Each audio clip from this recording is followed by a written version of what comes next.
నమస్కారం. అహల్య న్యూస్ కి స్వాగతం. ఈనాటి వార్తలు. రైతులకు అధిక ఆదాయం లభించేలాగా వ్యవసాయ రంగాన్ని బలోపేతం చేయాలని అధికారులకు ఆదేశించారు. ఎల్నినో ప్రభావాన్ని ఎదుర్కొనేందుకు సంసిద్ధంగా ఉండాలని అధికార యంత్రాంగానికి సూచించారు. ప్రధానంగా వర్షపాతం, సాగునీరు వంటి అంశాలపై రైతులకి ఖచ్చితమైన సమాచారం అందించాల్సిన అవసరం ఉందని అన్నారు. వ్యవసాయ అనుబంధ రంగాలపై సీఎం చంద్రబాబు నాయుడు తన క్యాంపు కార్యాలయంలో సమీక్ష నిర్వహించారు. స్వర్ణాంధ్ర విజన్ 2047 లో భాగంగా ప్రాథమిక రంగంలో 6 మిషన్లపై సమీక్ష జరిగింది. వ్యవసాయం, హార్టికల్చర్, ఆక్వాకల్చర్, మార్కెటింగ్ శాఖ, పశు సంవర్ధక శాఖ తదితర రంగాలపై సమీక్ష సాగించారు. ఎల్నినో ప్రభావం కారణంగా వర్షపాతం నమోదు, సాగునీరు, విత్తన పంపిణీ తదితర అంశాలపై అధికారులతో క్షుణ్ణంగా చర్చించడం జరిగింది. విత్తన పంపిణీ సకాలంలో చేసే దిశగా చర్యలు చేపట్టాలని సూచించారు. కార్యక్రమంలో వ్యవసాయ శాఖ మంత్రి అచ్చెన్నాయుడు, సిఎస్ సాయి ప్రసాద్, పలువురు అధికారులు, కార్పొరేషన్ చైర్మన్లు పాల్గొన్నారు. రాజమండ్రిలో గోదావరి పుష్కరాల ఏర్పాట్లలో భాగంగా డిప్యూటీ సీఎం పవన్ కళ్యాణ్ రెండో రోజు కూడా క్షేత్రస్థాయిలో కాలుష్య పరిస్థితిపై తనిఖీ చేపట్టారు. వెంకట నగరం సమీపంలో ఆంధ్ర పేపర్ మిల్స్ నుంచి పారిశ్రామిక వ్యర్థాలు నదిలో కలిసే ప్రాంతాన్ని ఆయన బోట్లో వెళ్లి స్వయంగా పరిశీలించారు. అక్కడ అధికారులతో నీటి నమూనాలను సేకరింపచేశారు. ఈ సందర్భంగా పవన్ తో పాటు మంత్రులు నాదెండ్ల మనోహర్, కందుల దుర్గేష్ కూడా పాల్గొన్నారు. ఈ సందర్భంగా పవన్ మాట్లాడుతూ పవిత్ర గోదావరిలో పారిశ్రామిక వ్యర్థాలు కలవటం దారుణం. పుష్కరాల వేళ ఈ నీటిలో స్నానం చేస్తే పుణ్యం మాట దేవుడెరుగు, రోగాలు మాత్రం ఖచ్చితంగా వస్తాయి అని ఆవేదన వ్యక్తం చేశారు. గతంలో ఏలూరులో తాగునీటి కాలుష్య కారణంగా జరిగిన ప్రమాదాలని గుర్తు చేస్తూ రాష్ట్ర ప్రగతికి పరిశ్రమలు ఎంత అవసరమో పర్యావరణ పరిరక్షణ కూడా అంతే ముఖ్యమని స్పష్టం చేశారు. మీరు ఒకవైపు ఎస్టీపీ ప్లాంట్ పెట్టకుండా పక్కన పుష్కర్ ఘాట్ ఇవి అందంగా పెట్టి పుష్కర్ ఘాట్ లో ఉన్న చెత్త అంతా మురుగంతా తీసుకొచ్చి మీరు వదిలేస్తున్నారు ఇక్కడ. అండ్ దుర్గేష్ గారు, మీరు ఇవన్నీ మీరు చెప్పాలి కదండి. As being a tourism minister మీరు చెప్పాలి. అలా కాదు, మీరు ఎస్టీపీ మీరు కూర్చున్నప్పుడు ఇవన్నీ చెప్పాలి కదా. పుష్కర్ ఘాట్ అంటే కూర్చోబెట్టి అందంగా 4-5 అలంకారాలు తీర్చిదిద్దడం కాదు కదండి. రేపు పొద్దున మిమ్మల్ని కదా అడుగుతారు tourism. Then as a party don't you think we will be held accountable? Effluent treatment కూడా కరెక్ట్గా లేదు సార్ వీళ్ళది. ఆఫ్టర్ దట్ ఆల్సో ఈ రకంగా ఉందంటే ఇది చాలా. మేము పేపర్ మిల్లులతో రోజు గొడవ అండి, యుద్ధం వాళ్ళతోటి. వాళ్ళు వర్కర్స్ని సరిగ్గా చూడరు, పొల్యూషన్ పూర్తిగా మెయింటైన్ చేస్తారు. నేను అంటుంది ఏంటంటే మీరు కూర్చోబెట్టి ఇప్పుడు సడన్గా వాళ్ళు ఏమంటారు, మేము పుష్కరాల టైంలో మేము ఆఫ్ చేస్తూ ఉంటాం మెయింటెనెన్స్కి. That means there is something no. See it we don't have to. ఇప్పుడు మీరు ఏదైనా మాట్లాడితే పెట్టుబడులు ఆగిపోతే పెట్టుబడులు ఎందుకు ఆగిపోతాయండి? అమెరికాలో పెట్టుబడులు లేవా? యూరోప్లో పెట్టుబడులు లేవా? పెట్టుబడులు ఎందుకు అవుతాయి?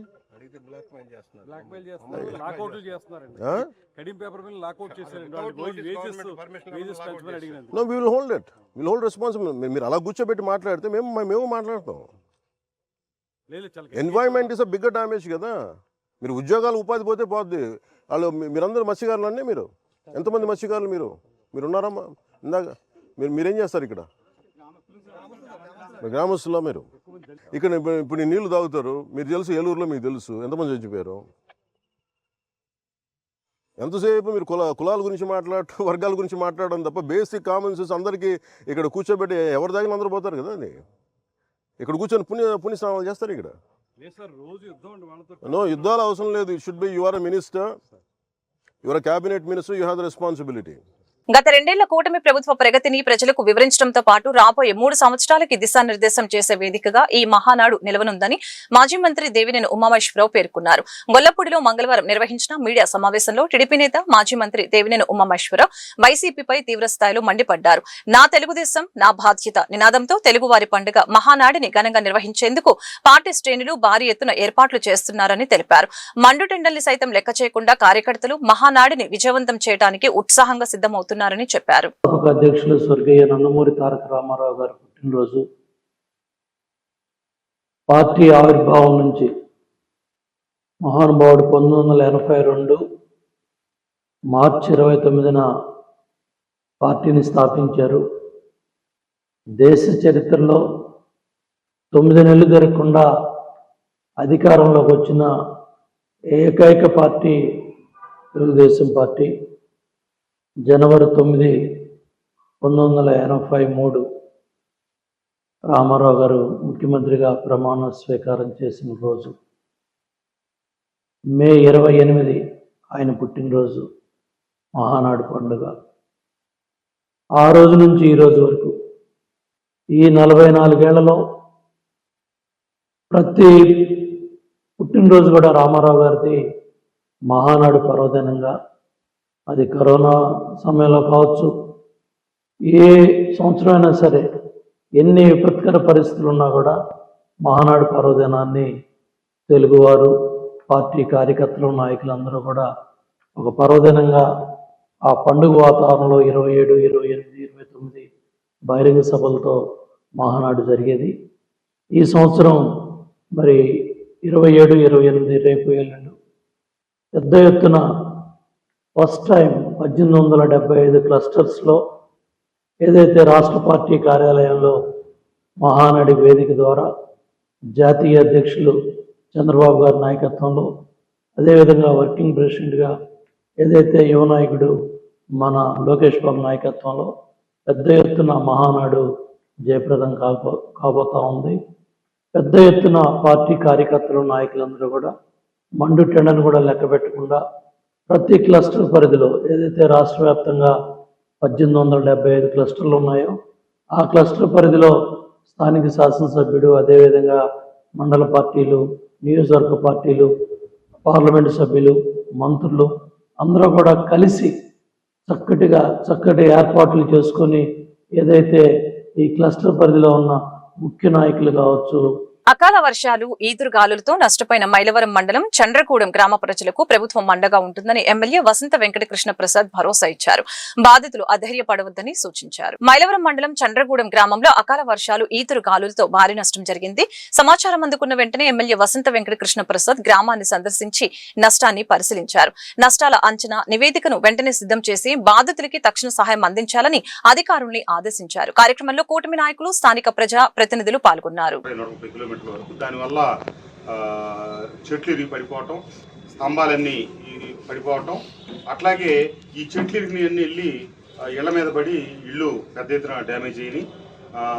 మైలవరంలో కావచ్చు, పొందుగల్లో కావచ్చు, చండ్రగూడెం దాని అనుబంధ గ్రామాలు, ఫ్యామిలీస్ విలేజెస్ అన్నింటిలో కూడా విపరీతమైన నష్టం జరిగింది. వ్యవసాయ ఉత్పత్తులకు సంబంధించి పంటలన్నీ పూర్తయినాయి కాబట్టి వ్యవసాయానికి ఏమీ నష్టం జరగలేదు. కానీ గృహాలకి విద్యుత్ లైన్లు తెగినందువల్ల రాత్రి నుంచి విద్యుత్ శాఖ సిబ్బంది, అట్లాగే రెవెన్యూ సిబ్బంది, మండల సిబ్బంది, పోలీస్ శాఖ వారు తెల్లవారులు వాళ్ళు పనిచేస్తూనే ఉన్నారు. హైవే మీద కూడా చెట్లు ఇరిగిపడి ట్రాఫిక్ అంతా అంతరాయం కలిగితే యుద్ధ ప్రాతిపదికన అంతా తొలగించడం జరిగింది. ఈరోజు ఉదయమే నేను 8 మొదలెట్టి అన్ని గ్రామాల నుంచి తిరుగుతూ వచ్చాను. కలెక్టర్ గారి దృష్టిలో కూడా అన్ని వివరాలు పెట్టాను. ఎంఆర్ఓ గారి ఆధ్వర్యంలో విఆర్ఓలను పెట్టి అన్ని గ్రామాల్లో ఏవైతే గృహాలకు నష్టం జరిగిందో వాటన్నింటినీ నివేదిక తయారు చేసి ప్రభుత్వానికి, కలెక్టర్ గారికి నివేదిక పంపించడం జరుగుతుంది.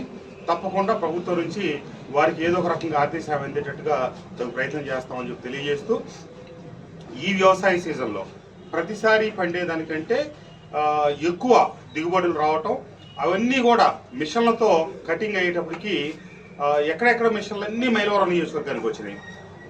కానీ రైస్ మిల్లులు అయ్యాయి, వాటి దగ్గర మిల్లింగ్ కొంత లేట్ అయింది. అయినప్పటికీ ఈ అకాల వర్షాలు వచ్చే టైం కల్లా దాదాపుగా నియోజకవర్గంలో 99% ధాన్యం అంతా ప్రభుత్వం కొనుగోలు చేసిన ధాన్యం మొత్తానికి 24 నుంచి 45 గంటల్లో డబ్బు పట్టడం కూడా జరిగింది. కొంతమంది పని బాట లేని వాళ్ళు ఏదో అవాకులు చెవాకులు పేలుతా ఉన్నారు, మాట్లాడుతూ ఉన్నారు, కొనలేదనేది ఇదని. కొనకపోవటం కాదు, అందరికీ తెలుసు రైతాంగానికి గత ప్రభుత్వ హయాంలో కొన్న తర్వాత 3 నెలలు, 4 నెలలు, 5 నెలలు, 6 నెలలకు కూడా డబ్బులు ఇవ్వని పరిస్థితి అందరికీ తెలిసిన విషయమే. కానీ ఈ ప్రభుత్వంలో సగటున ఏ సంవత్సరంలో కూడా రానంత దిగుబడి ఈ సంవత్సరం వచ్చి, ఎంత దిగుబడి వచ్చినప్పటికి కూడా మొత్తం కొనుగోలు చేయటం, దాదాపుగా కొనుగోలు 99. నందిగామలో భారీ చోరీ ఘటన కలకలం రేపింది. ప్రభుత్వ ఉపాధ్యాయుడు ఇంటిని లక్ష్యంగా చేసుకున్న దుండగులు ఇంటి తాళాలు కట్ చేసి లోపలికి ప్రవేశించి భారీ మొత్తంలో బంగారం, నగదు అపహరించారు. ఇంట్లో ఎవరూ లేని సమయాన్ని గమనించి పక్కా ప్లాన్ తో దొంగతనానికి పాల్పడినట్లు తెలుస్తోంది. ఈ ఘటన స్థానికంగా తీవ్ర ఆందోళనకి గురి చేస్తోంది. నందిగామ పట్టణానికి చెందిన ప్రభుత్వ ఉపాధ్యాయుడు శ్రీనివాసరావు కుటుంబ సభ్యులతో కలిసి బయటకు వెళ్లగా అదే అవకాశంగా చూసుకున్న గుర్తు తెలియని దుండగులు ఇంటి తాళాలు కట్ చేసి లోపలికి ప్రవేశించారు. అనంతరం ఇంట్లోని బీరువాను పగలకొట్టి సుమారు 700 గ్రాముల బంగారం, 6 లక్షల రూపాయల నగదుని చోరీ చేసినట్లు సమాచారం.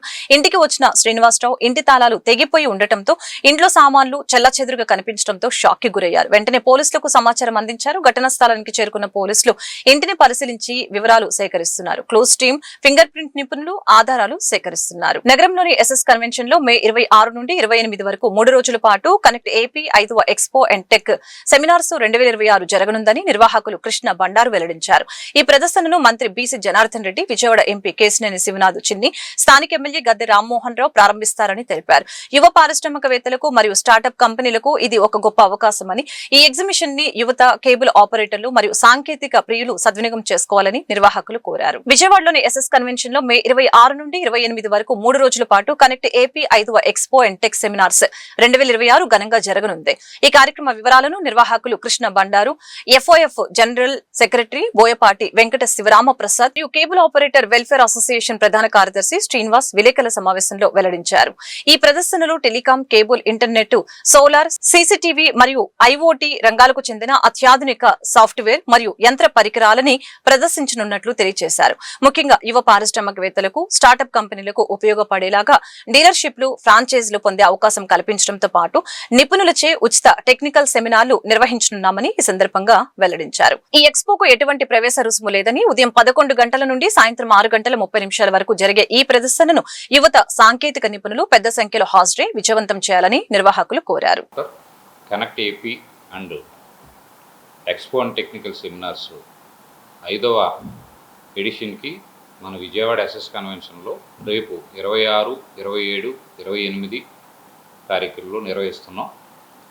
ఈ ఎక్స్పో అండ్ టెక్నికల్ సెమినార్లో టెలికాం, అలాగే మన కేబుల్ రంగం, ఇంటర్నెట్ రంగం, సోలార్, డ్రోన్స్, సీసీటీవీ, ఐఓటీ సంబంధించిన సబ్జెక్ట్ అన్నిటి మీద కూడా ఫ్రీ టెక్నికల్ అవేర్నెస్ సెషన్స్తో పాటు ఇక్కడ అప్డేటెడ్ యంత్ర పరికరాలు, అలాగే సాఫ్ట్వేర్ సంబంధించినవి, రాబోతున్న కాలంలో ఎటువంటి ప్రోడక్టులు ఇక్కడ అందించబడతాయన్నది కూడా రేపు వివిధ స్టాల్స్ రూపంలో ఇక్కడ ప్రదర్శించబడతాయి.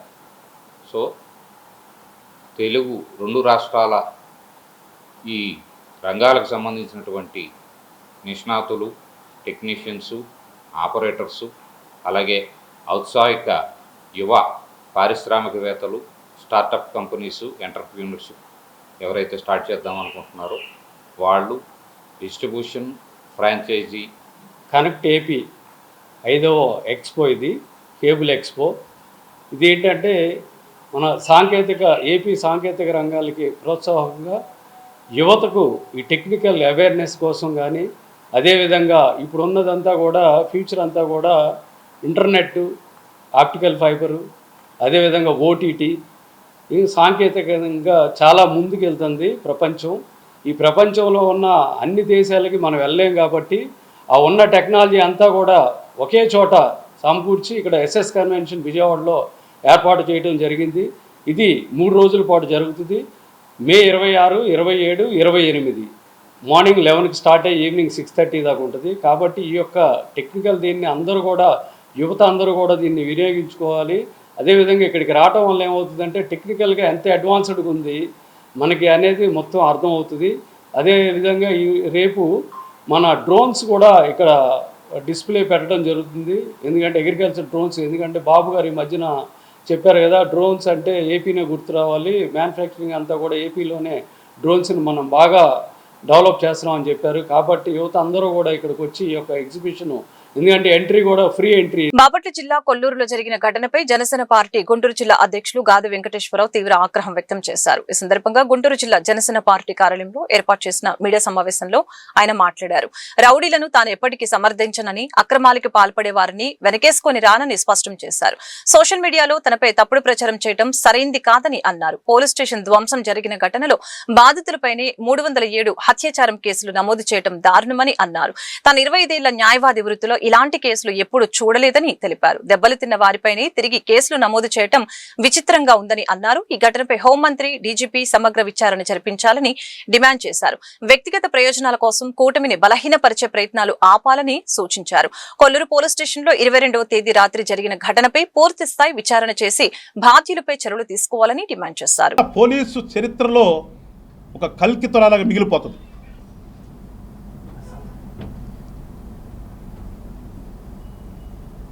వాళ్ళ మీద తల్లా తిరిగి పోలీస్ స్టేషన్ పగలగొట్టింది కూడా వీళ్ళే అని చెప్పేసి ఇంకొక కేసు కడతారు. అంటే ఎంత విచిత్రమో చూడండి ఒకసారి. దెబ్బలు తిన్నవాడు పోలీస్ స్టేషన్కి పోతే, ఒక కేసు ఏమైనా కొట్టినాడు మళ్ళా వచ్చి కొడితే 307 కింద అటెంప్ట్ మర్డర్ కిందను ఎస్సీ యాక్ట్ కట్టి ఒక కేసు కట్టి ఇంకొక కేసు పోలీస్ స్టేషన్ కూడా పగలగొట్టారు వీళ్ళు. దెబ్బలు తినొచ్చిన ఒక అనామకుడు పోలీస్ స్టేషన్ పగలగొట్టాడంట, పోలీస్ స్టేషన్లో ఉన్నటువంటి కానిస్టేబుల్ని కొట్టాడంట. దానికని చెప్పి ఇంకొక కేసు. పోలీసు చరిత్రలో నాకు తెలిసి ఎక్కడా జరుగుండదు ఇలాంటి సంఘటనలు.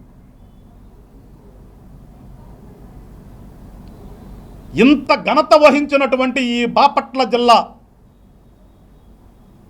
రేపల్లె ఎస్డిపిఓలో ఉన్నటువంటి డిఎస్పీ గారి దగ్గర నుంచి ఆ కింద స్థాయిలో ఉన్నటువంటి సిఐల వరకు కూడా నిజంగా అత్యున్నతమైనటువంటి పోలీసు స్థాయిలో ఉన్నటువంటి మెడల్స్ ఏమో ఆ మెడల్స్ ఇవ్వాలని చెప్పేసి నేను జనసేన పార్టీ నుంచి కోరుతున్నాను. ఇంకా మళ్ళీ ఎప్పుడు జరగదు, ఇంకా ఇంత ముందు ఎప్పుడు జరిగి ఉండదు, ఇక్కడ కూడా జరగదు నాకు తెలిసి.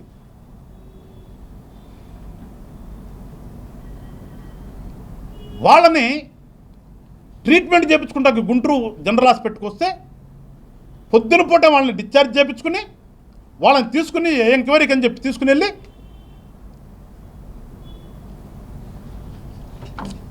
22 నైట్ సంఘటన జరిగితే 23 ఉదయం నుంచి వాళ్ళ దగ్గర పెట్టుకుని రాత్రి 2 గంటల్లో 3 గంటల ప్రాంతంలోనే మేజిస్ట్రేట్ గారి ఇంటి దగ్గర వాళ్ళని ప్రొడ్యూస్ చేశారు, అరెస్ట్ చేసినట్లు. వాళ్ళల్లో పాపం నేను చెప్పేది మా జన సైనికుడు ఉప్పు జానకిరామయ్య. ఇతన్ని అకారణంగా కొల్లూరు తెలుగుదేశం పార్టీ లీడరు ఆయన అనుచరులతో కొట్టించి మళ్ళా పోలీస్ స్టేషన్కి వెళ్ళిన తర్వాత పోలీస్ స్టేషన్లో కూడా గంజాయి అమ్ముతున్న 12 మంది యువతని అరెస్టు చేశామని జిల్లా ఎస్పీ వకుల్ జిందాల్ తెలిపారు. ఈ సందర్భంగా జిల్లా ఎస్పీ కార్యాలయంలో కాన్ఫరెన్స్ హాల్లో నిర్వహించిన మీడియా సమావేశంలో ఎస్పీ మాట్లాడారు. దుగ్గిరాల, తెనాలి, రవీంద్రపాడు, ఈమని గ్రామాల ప్రజలు యువకులే లక్ష్యంగా కార్యక్రమాలు నిర్వహిస్తున్నారని ఈ సందర్భంగా తెలిపారు. వారి వద్ద నుంచి 2 కేజీల 500 గ్రాముల గంజాయిని, 2000 రూపాయల నగదు, బజాజ్ ప్లాటినా అనే ద్విచక్ర వాహనాన్ని స్వాధీనం చేసుకోవడం జరిగిందని తెలిపారు. గంజాయి అమ్మినా, కొన్నా, సేవించిన చట్టపరమైన చర్యలు ఉంటాయని హెచ్చరించారు. ఎన్ని గంటలు రావాలి గంజాయి తీసుకున్న తర్వాత? ఎన్ని గంటల వరకు? 2 రోజుల వరకు, అంటే టెస్ట్ చేయకముందు 2 రోజులకి తాగి ఉంటే దీంట్లో పాజిటివ్ వస్తుంది. సో ఇది టెస్టింగ్ కిట్. సో ఇది మనం ఇప్పుడు 300 టెస్ట్లు ఆల్రెడీ చేసాము. దాంట్లో 30 మందికి పాజిటివ్ వచ్చింది. ఆ 300లో మ్యాక్సిమం మనం ఎవరైతే పాత నేరస్తులు ఉన్నారో, రౌడీ షీటర్స్ ఉన్నారో, గాంజా కేసు వాళ్ళు ఉన్నారో వాళ్ళను మనం టెస్టింగ్ చేశాము. సో ఇది రాబోయే రోజుల్లో ఇంకా ఫర్దర్ డీటెయిల్గా అది చేయడం జరుగుతూ ఉంది.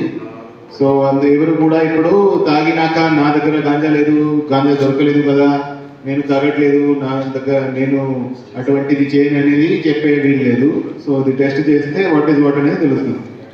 సో ఈ టెస్టింగ్ కిట్ ద్వారా మనకి మంచి పరిణామాలు వస్తున్నాయి. ఇంకా కూడా దాన్ని వైడ్ స్ప్రెడ్ గా చేయడం. గుంటూరు మున్సిపల్ కమిషనర్ మయూర్ అశోక్ వైసీపీకి అనుకూలంగా వ్యవహరిస్తున్నారని మండిపడ్డారు.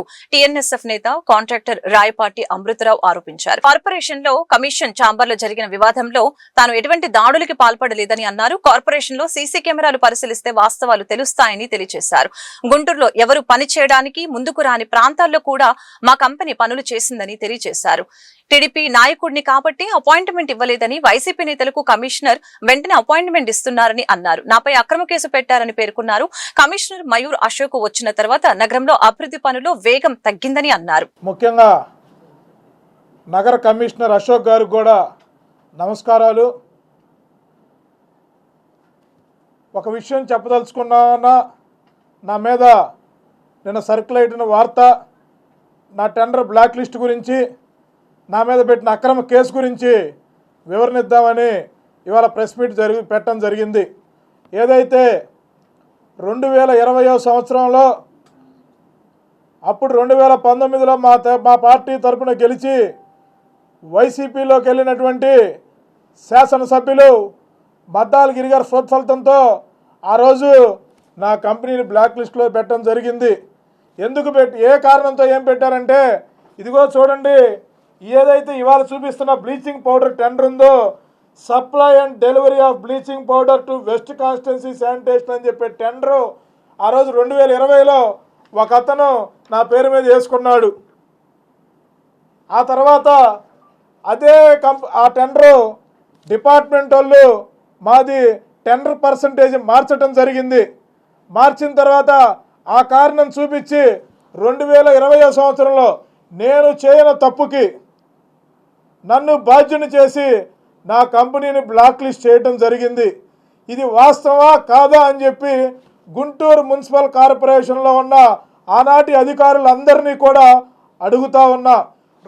నా పేరు నోటీస్ బోర్డులో కూడా అంటించడం జరిగింది. 2020 సంవత్సరం నుంచి 2023 సంవత్సరం దాకా రాయపాటి కన్స్ట్రక్షన్స్ అనే కంపెనీని బ్లాక్ లిస్ట్ చేస్తున్నామని, ఎటువంటి టెండర్లో పాల్గొనవద్దని ఆ రోజు నాకు నోటీస్ ఇచ్చి నన్ను బ్లాక్ చేయడం జరిగింది. అయితే వైసీపీ ప్రభుత్వం అంటే తప్పులు కేర్ ఆఫ్ అడ్రస్, వైసీపీ ప్రభుత్వం అంటే అన్యాయానికి కేర్ ఆఫ్ అడ్రస్ అనే కారణంతో వీళ్ళు ఏం చేసినా వీళ్ళకి చట్టం లేదు, రాజారెడ్డి రాజ్యాంగమే వీళ్ళ రాజ్యాంగం, వీళ్ళ మనం అడిగినా ఉపయోగం లేదు అనే కారణంతో ఆ రోజు నేను అడగకుండా వదిలేయటం జరిగింది.